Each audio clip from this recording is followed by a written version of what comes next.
Hello friends, welcome to our YouTube channel. अगर आपने अभी तक चैनल को सब्सक्राइब नहीं किया है तो इसे सब्सक्राइब कर लें और बेल आइकन प्रेस कर दें ताकि आपको हमारे वीडियोस की अपडेट मिलती रहे। तो चलिए शुरू करते हैं इसी के साथ आज का अपना वीडियो। तो हमारा वीडियो है करंट अफेयर्स पे प्रीलिम्स न्यूज़ बूस्टर करके। और आज का हमारा जो कंटेंट्स है, सबसे पहला है inter parliamentary alliance on China, second है international convention for the prevention of pollution from ships, और थर्ड है क्यूएस वर्ल्ड यूनिवर्सिटी रैंकिंग 2021, और फोर्थ है हमारा कोरल ट्रायंगल डे। तो चलिए इसी के साथ शुरू करते हैं। आज का सबसे पहला टॉपिक हमारा inter parliamentary alliance on China. Senior law maker from 8 democracies including US have united to counter communist China. They have launched the inter parliamentary alliance on China. तो कहने का मतलब है जो बड़ी कंट्रीज़ हैं जो कि लॉ मेकिंग में उनका काफ़ी अहम योगदान रहा है, जैसे यूएस, यूके हुए, तो ये सब ने मिल के एक डेमोक्रेसी अलायंस शुरू किए जिसको इंटर पार्लियामेंट्री अलायंस बोलते हैं, जो कि चाइना के कम्युनिस्ट जो उनकी चाइना है उसके अगेंस्ट ये किया गया है। अब देखते हैं आईपेक है क्या, what is it. IPEC is a new cross-parliamentary alliance to help counter that the threat posed by China's growing influence on global trade, security and human rights। कहने का मतलब जो IPEC है हमारा, ये नया एक क्रॉस पार्लियामेंट्री यानी दो से अधिक जो कंट्रीज़ हैं उनकी जो पार्लियामेंट्री अलायंस है, संसदों की जो अलायंस होती है, एक गठबंधन, तो उस तरह से है ताकि जो भी चाइना जिस तरह से अपना इन्फ्लुएंस कर रहा है ग्लोबल ट्रेड को, बहुत ज़्यादा उसको इन्फ्लुएंस कर रहा है, साथ ही साथ सिक्योरिटीज़ इश्यूज भी काफ़ी आ रही है डेटा प्रोटेक्शन को लेके, और ह्यूमन राइट्स का जो वायलेशन हो रहा है, तो इन सारे मुद्दों को लेके ये cross border cross parliamentary alliance की गई है।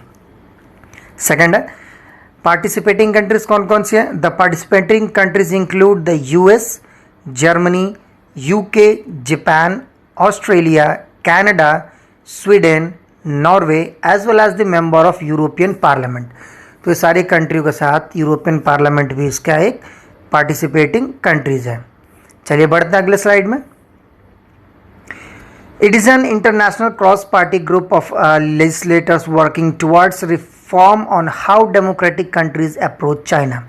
तो कहने का मतलब ये एक विश्व स्तरीय एक क्रॉस पार्टी ग्रुप बोल सकते हैं, जो कि वहाँ के जो लेजिस्लेटर है वो एक तरह से काम कर रहे हैं, डेमोक्रेटिक कंट्रीज जितनी हैं मिल के काम कर रही हैं ताकि चाइना को किस तरह से अप्रोच किया जाए। यानी चाइना के जो भी उनकी पॉलिसीज़ है जिनकी वजह से किसी को प्रॉब्लम हो रही, जैसे पिछले हमने पॉइंट में पढ़ा था कि ह्यूमन राइट्स, ग्लोबल ट्रेड या सिक्योरिटी के लेके जो इश्यूज़ हो रही हैं उससे डील किया जाए।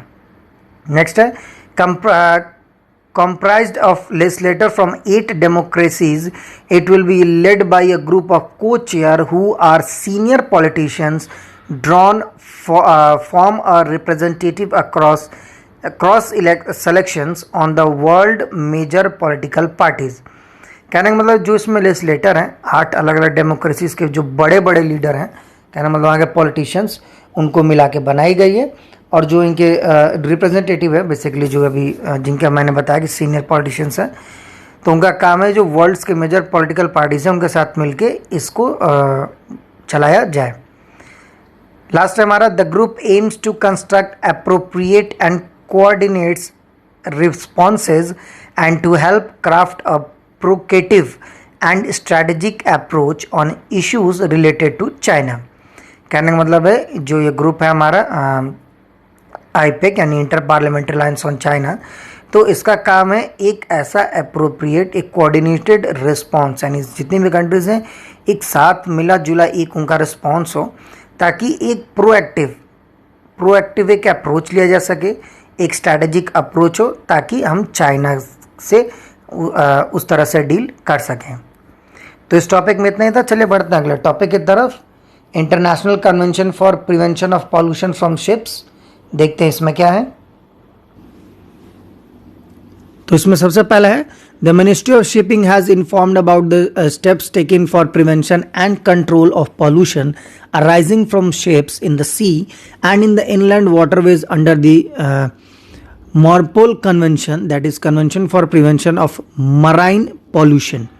तो जो मिनिस्ट्री ऑफ शिपिंग है हमारा, जो शिपिंग मंत्रालय है, तो उसने एक अच्छा स्टेप लिया है ताकि जो भी पॉल्यूशन हो रही हैं शिप्स को लेके, जैसे ऑयल स्पिल हो जाता है, जो कचड़े होते हैं शिप्स के, वो कई बार उसमें शिप में ओशन में डंप कर दिए जाते हैं, तो उस वजह से पॉल्यूशन हो रहा है बहुत ज़्यादा, जिसकी वजह से जो हमारी मराइन बायोडाइवर्सिटी यानी कि जो समुद्री इकोसिस्टम है, ओशियानिक इकोसिस्टम है, वो हमारा ख़राब हो रहा है। तो उसको पॉल्यूशन और इन चीज़ों से बचाने के लिए ये शुरू किया गया है। अब देखते हैं मार्पोल क्या है हमारा। सबसे पहला ये है क्या, तो MARPOL is the main international convention aimed to prevent of pollution from ships caused by operational और एक्सीडेंटल कॉज। तो मार्पोल एक इंटरनेशनल कन्वेंशन है जिसका मुख्य उद्देश्य है कि पॉल्यूशन किसी भी तरह से हो, या ऑपरेशनल हो या एक्सीडेंटल हो, उसको कंट्रोल करे। चलिए बढ़ते अगले स्लाइड में। नेक्स्ट है हमारा टाइमलाइन। तो टाइमलाइन में देखते क्या है, the protocol of 1978 was adopted in response to a number of tanker accidents in 1976 to 77। जो प्रोटोकॉल है उसको 1978 में लाया गया था, उसको अडॉप्ट किया गया था क्योंकि जो 76 और 77 में बहुत सारे जो टैंकर एक्सीडेंट होते थे, तो उसको ध्यान में रखते हुए, उसको रिस्पॉन्स करते हुए ये लाया गया था। सेकेंड है, it is an one of the most important international marine environmental convention. ये बहुत ही महत्वपूर्ण विश्वस्तरीय एक मराइन इन्वायरमेंटल कन्वेंशन है। ऑब्जेक्टिव देखते हैं, it was developed by the IMO यानी international marine organisation with an objective to minimize pollution of the oceans and seas including dumping oil and air pollution। तो इसको बनाया गया, इसको डेवलप किया गया IMO द्वारा, उद्देश्य इस उद्देश्य से कि जो भी पॉल्यूशन है उसको मिनिमाइज किया जा सके, वो चाहे ओशन में हो रही हो या सीज में हो रही हो, ताकि जो भी डंपिंग होता है, ऐसे बहुत सारे कचड़े जो वेस्ट मटेरियल होता है उनको ओशंस में डंप कर देते हैं, उसको रोका जाए। ऑयल स्पिल्स होती हैं जैसे टैंकर वगैरह से लीक हो जाती है शिप से एक्सीडेंट की वजह से, उनको रोका जा सके, या जो वो शिप्स जो फॉसिल फ्यूल से चलती हैं तो उनसे जो भी एयर पोल्यूशन हो रहा है उसको कम किया जा सके। तो इसी उद्देश्य से IMO ने इसको डेवलप किया था। नेक्स्ट है इंडिया स्टेटस। तो India is a signatory to MARPOL, India ने इस कन्वेंशन को साइन किया हुआ है। फंक्शंस क्या क्या हैं देख लेते हैं। The convention include regulation aimed at preventing and minimising pollution from ships, both accidental pollution and that form routine operations, and currently include 6 technical annexes। कहने का मतलब है जो कन्वेंशन है हमारा, इसका मुख्य उद्देश्य, जैसा अभी तक हमने वही बार बार पढ़ रहे हैं कि इसका मुख्य उद्देश्य है प्रिवेंट करना, रोकना, उसको कम करना, जो भी पॉल्यूशन हो रही हो, चाहे एक्सीडेंटल हो रही हो या नॉर्मल रूटीनल ऑपरेशन बेसिस पे हो रही हो, इन सबको कम करने का काम ये कन्वेंशन करता है। इसमें अभी करंट में 6 टेक्निकल एनेक्सेस हैं जिनके नीचे नाम दिए गए, यानी नेक्स्ट स्लाइड में नाम दिए गए हैं। और जो हमारे जो 6 एनेक्सेस हैं ये डील करती हैं कुछ प्रिवेंशन से। वो क्या क्या प्रिवेंशन है नेक्स्ट स्लाइड में हमारा। Pollution from ships by oil, जो भी पॉल्यूशन हो रही है शिप्स के द्वारा ऑयल की यूज़ की वजह से। सेकंड है नॉक्सियस लिक्विड सब्सटेंसेज। थर्ड है dangerous goods in packaged form. Fourth है गार्बेज। और फिफ्थ है हमारा एयर पोल्यूशन फ्रॉम शिप्स। तो जो 6 एनेक्सेस हैं वो इन्हीं चीज़ों को प्रिवेंट करने में मदद कर रही हैं। तो इस टॉपिक में इतना ही था। चलिए बढ़ते हैं अगले टॉपिक की तरफ। नेक्स्ट टॉपिक हमारा QS वर्ल्ड यूनिवर्सिटी रैंकिंग 2021। देखते हैं इसमें क्या है। 17th edition of the QS world university ranking has been released. जो 17वां एडिशन था उसको रिलीज किया गया है। इसमें देखते हैं QS के बारे में क्या क्या हमारे पास जानकारी है। सबसे पहला है published, they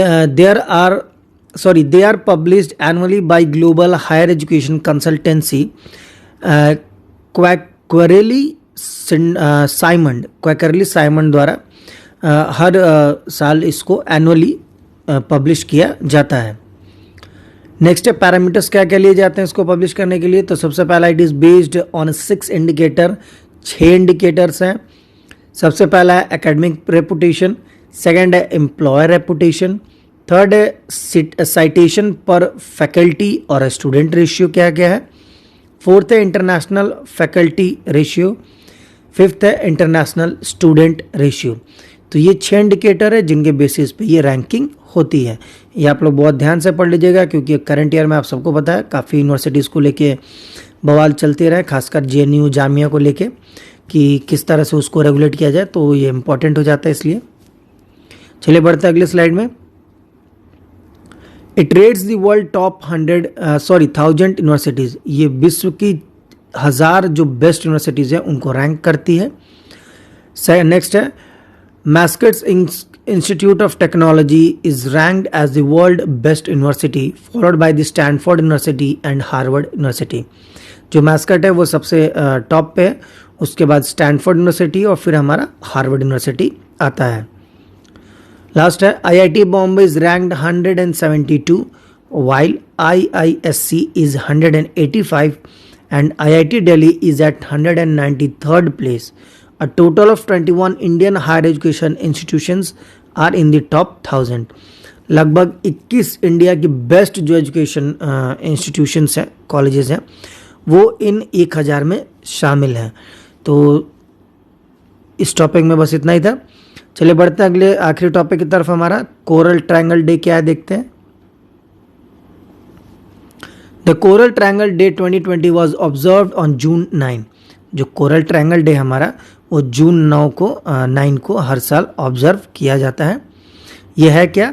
the coral triangle day is an annual event started by coral triangle initiative यानी CTI since 2012 in conjunction with the world ocean day on June 8। कहने का मतलब जो कोरल ट्रायंगल ये हर साल एक इवेंट है जो कि कोरल ट्रायंगल जो इनिशिएटिव करके एक है 2012 से ही ये ऑर्गेनाइज कर रही है, जिसमें मतलब वर्ल्ड ओशन डे के साथ साथ इसको भी ऑर्गेनाइज किया जाता है उसके अगले दिन ही। एम क्या है? To celebrate and raise awareness of the oceans conservation and protection specially of the coral triangle. तो इसका जो एम है वो मेन यही है कि अवेयरनेस फैलाना, लोगों में एक जागरूकता फैलाना, ताकि एक जो ओशन है उसका कंजर्वेशन उसको बचाया जा सके, प्रोटेक्ट किया जा सके। खासकर जो कोरल ट्रायंगल वाली एरिया है उनको स्पेशल तौर से फोकस किया जाए। CTI है क्या? It is a multilateral partnership of 6 countries Indonesia, Malaysia, Philippines, Papua new Guana, Solomon island और तिमोर लेस्ते। तो ये 6 कंट्रीज़ की एक बायलैटरल पार्टनरशिप है, मल्टीलैटरल पार्टनरशिप है, जिसमें 6 कंट्रीज शामिल है, क्योंकि जो कोरल ट्रायंगल है इन्हीं 6 कंट्रीज़ के जो बीच का हिस्सा है उसको बोलते हैं। चलिए बढ़ते हैं अगले स्लाइड में। नेक्स्ट हमारा coral triangle. It is a vast ocean expense that geographically spread across 6 countries in Asia and the Pacific. तो जैसा कि मैंने बताया कि जो 6 कंट्रीज इसके मेंबर है उन्हीं के आसपास ये फैला हुआ है, इसीलिए इसको कोरल ट्रायंगल, क्योंकि जब आप उसका शेप देखेंगे तो ट्रायंगल के फॉर्म में आता है और ट्रायंगल फॉर्म में कोरल्स उगे, मतलब इकोसिस्टम है उनका कोरल्स का, तो इसलिए इसको कोरल ट्रायंगल बोलते हैं। एक और है हमारा बहुत बड़ा जिसको ओशन रेन फॉरेस्ट बोलते हैं, ग्रेट बैरियर रीफ, जो कि ऑस्ट्रेलिया के पास है। तो आज के लिए बस इतना ही। अगर आपको हमारा वीडियो अच्छा लगा हो तो इसे लाइक करें, शेयर करें और हमारे चैनल को जरूर सब्सक्राइब करें।